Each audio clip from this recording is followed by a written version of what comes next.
In this video, we'll be looking at what $50 a night can get you on the beach in Italy versus what you can get for $150 a night in the bustling city of Rome. Where you decide to stay in Italy can make or break your trip, but all too often, visitors to this beautiful country end up staying solely at chain hotels. Now don't get me wrong, I love a good chain hotel, but chains are kind of the same everywhere. And a great way to get a little more connected to the place that you're visiting is to stay at a locally run establishment. And on top of that, Italy is home to a really extensive amount of nice local places to stay. Since I'm here in need of a bed to sleep on, I thought I'd keep it local. And both of these local hotels seem to offer really great value for what they cost. So let's see what this $50 a night beach hotel looks like. The hotel is called T Hotel. I like it. Keep it simple. And it was pretty easy to get to from Rimini's main station using public transport. Once I arrived, I was greeted by a kind receptionist. Hi. Hi. Reservation? Yeah. Okay. Welcome to the hotel. So, paying $50 a night for a hotel in Italy, it's not that common, no matter where you are in the country, so it's pretty cheap. It's hot here, so the good news is the room does have AC. Whoa. And the door slams hard. But the bad news is that the room is pretty small, especially because I'm not just staying here alone. But comes with a bed. It's not the greatest bed I've ever seen. In fact, I can feel the springs really well when I touch the mattress, so that's never a good sign. And then as for the bathroom, well, it looks like it works. There's a small but seemingly functional shower. It's water. And then there's the toilet. But most importantly, we're in Italy, so there's got to be a bidet. And there is a bidet. See? Toilet paper. All that important stuff for after you take a shower and for any other time that you have wet feet.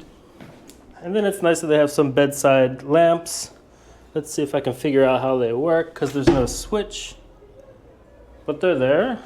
Switch. It works. So everything in the room is working so far. And it kind of seems like they've renovated this place recently. Definitely want to ask the owner about that, though English isn't the strong suit over here, and my Italian's pretty terrible. But I think I'll find a way to communicate. But probably the most important thing in this hotel room is that there's air conditioning. I mean, I've not got it on like a super cold temperature or anything, but in Celsius, it's 32 degrees right now, so I've got it on 22. But if there weren't air conditioning, it would be uncomfortable to say the least. And then the furniture here is like pretty much the most basic furniture I've ever seen in a hotel. There's one small place here to keep stuff. Okay, fine, maybe not the most basic. I've stayed in a few hotels that just have nowhere to put your bag, so there's somewhere to put my bag and my wife's bag, but it's not very big, let's put it that way. The room's not that big either. And of course you've got your TV, but I probably won't be needing that, especially since it's going to be everything in Italian. But there is some nice entertainment when you come outside.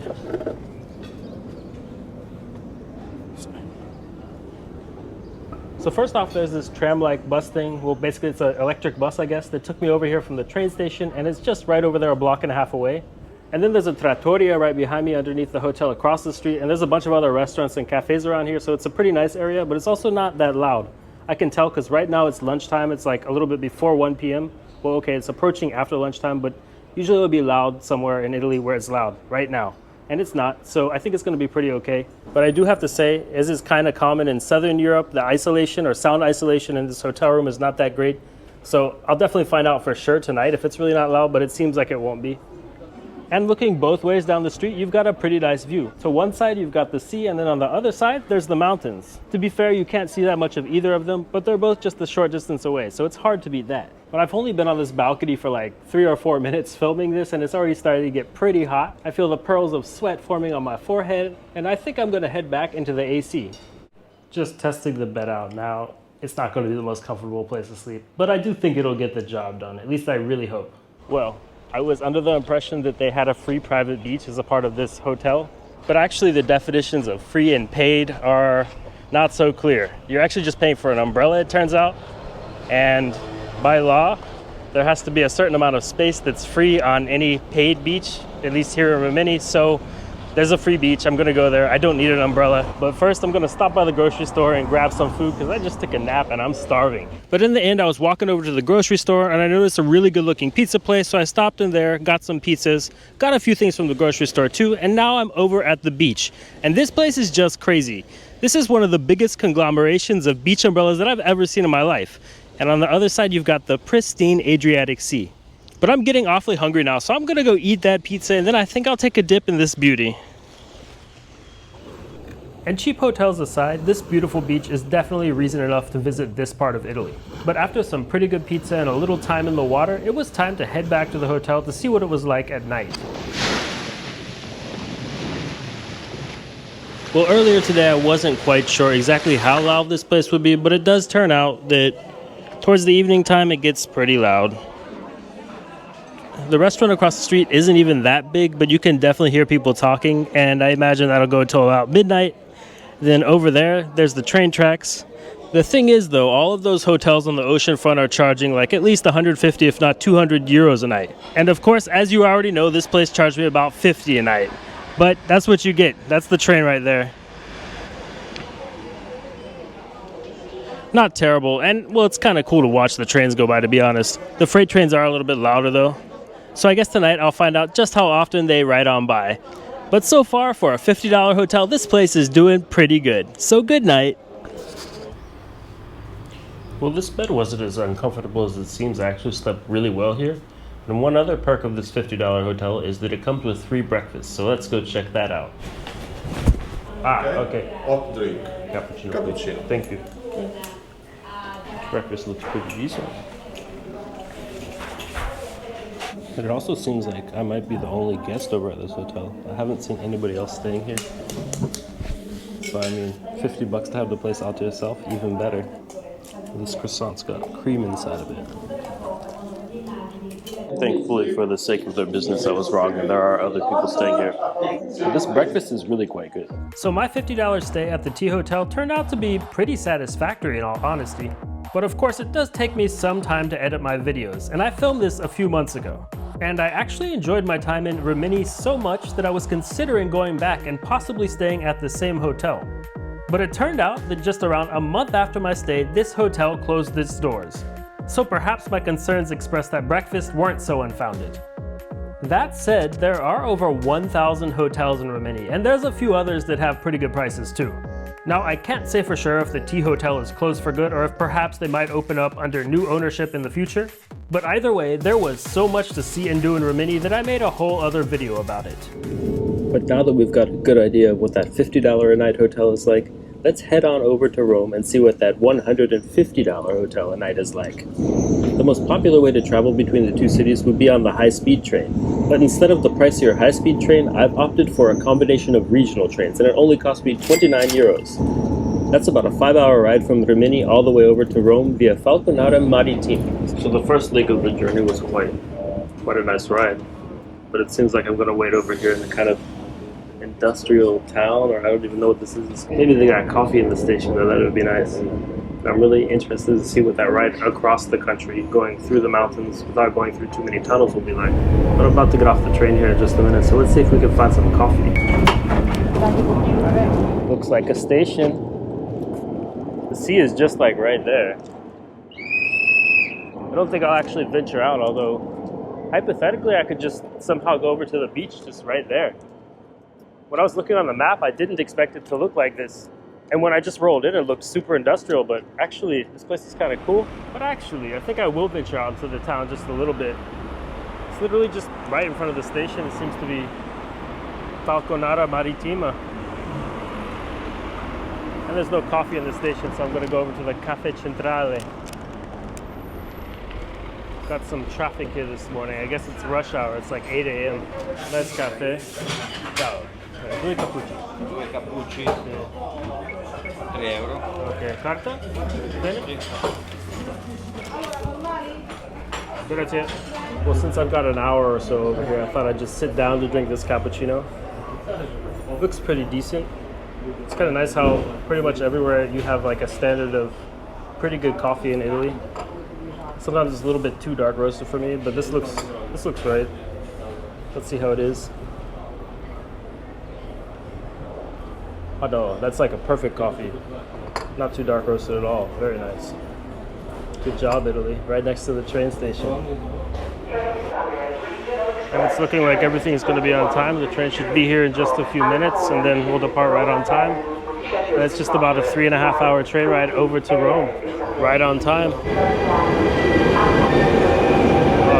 This is definitely not the newest train, and I really hope I'm gonna get a nice seat, because they don't give you assigned seats on these trains. And the AC situation, well, there doesn't seem to be AC. It's not too hot today, luckily. Space to put that up later if it gets more full. Hopefully it won't though. But this is the train to Rome, so it could. And quick enough, the train's already rolling. Technically we're like a few minutes late, but it's Italy, so we're on time. But yeah, probably not quite as comfortable as the high-speed trains in terms of the seat. But I mean, it's pretty good. It's gonna work for sure. Especially for an under 4-hour train ride. It's not like I'm doing the whole day on the train or anything. It would be nice if they'd have some tables, which they don't have. Just this little trash can. But I'll probably whip out my laptop and do some work along the way too. This train ride so far has been pretty decent. I mean, I think I've been on it about 3 hours now, so I'm almost to Rome. Just attempting not to fall asleep. It's a little bit difficult, but the views have been a pretty good reason to stay awake. And the landscapes are kind of constantly changing everywhere I go. There were like maybe 3 tunnels along the way, but most of the time you're not in a tunnel riding on this regional train route. And yeah, I would really recommend considering doing something like this. It doesn't even take that much more time than going on the fast Frecciarossa trains, to be honest. And plus it was much cheaper, so I'm pretty happy I decided to ride this train. But being a regional train, well, actually they call it a regional high-speed train, but it's still not like that top class of trains.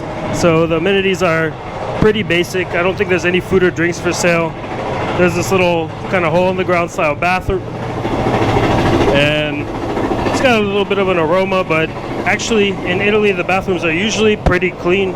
There's basically nothing else on this train except for nice people to talk to. And this one doesn't have Wi-Fi, although most of the other trains I've taken, including regional trains in Italy, have had Wi-Fi. But I do really hope you've enjoyed the views. You know, not everybody gets to see these views, and in just a little bit of time we'll be over in Rome to check out that $150 hotel. And the train got in like 9 minutes late, not bad, but this place is super busy. It's way different than Rimini. I'm really interested to see what the experience over here in the big city of Rome will be like. Although, the biggest city in Italy is now Naples, fun fact. Now just a short metro ride and I'll be over at the hotel.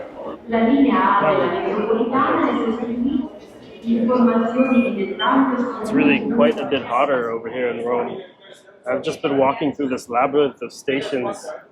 Well, it's just one station, it's Rimini, but I don't know, it took me about 20 minutes to actually get out of the train station, as you've seen. And another 10 to actually get right into the metro and get the ticket. And then change the way you buy tickets here now. You've got to get like a rechargeable ticket. It costs 50 cents unless you buy one of the more expensive tickets, and then it's included for free. And it looks like I won't really have to wait at all. The train's just about to pull in the station.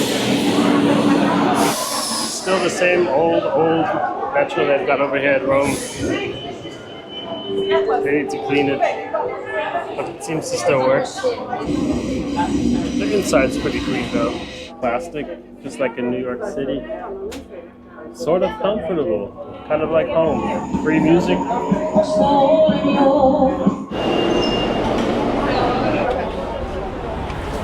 Definitely Rome, this place.